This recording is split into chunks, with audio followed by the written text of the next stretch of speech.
तो इस वक्त बड़ी खबर आ रही है कानपुर से। कानपुर में नर्सों का एहतजाज। हेल्ट अस्पताल में आउटसोर्सिंग स्टाफ नर्सों ने किया काम बंद। अस्पताल इंतजामिया पर लापरवाही का लगा इल्जाम। क्वारंटीन सेंटर की बदहाली के खिलाफ एहतजाज।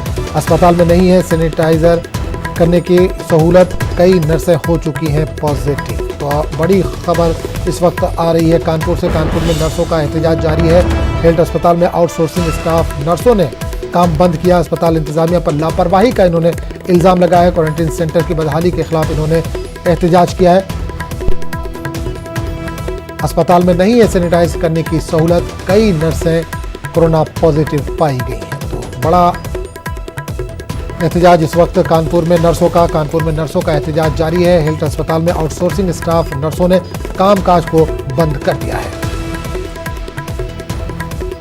4 साल से यही सुनते चले आ रहे हैं कि सैलरी बढ़ेगी। कोविड में 2-2, 3-3 बार हम लोगों को ड्यूटी लगाई जा रही है, लेकिन कोई सैलरी नहीं बढ़ रही है। बस हम लोग 6,000 रुपए में जान दे रहे हैं। कोरोना वजह तो कैसे हम लोग क्या हमारे कर्मचारियों को हो रहा है कोरोना, उनके बच्चों को हो रहा है, कोई किसी को सुनवाई नहीं है। हम लोग तक नहीं जा कोई झांकने नहीं जा रहा कि बच्चे कैसे हैं, पेशेंट कैसा है, कर्मचारी कैसा है, कोई जानने वाला नहीं है।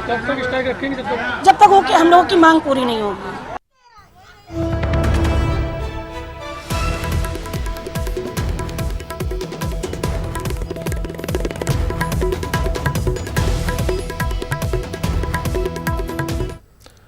खबरों का सिलसिला जारी रहेगा, लेकिन एक छोटे से वक्त के लिए।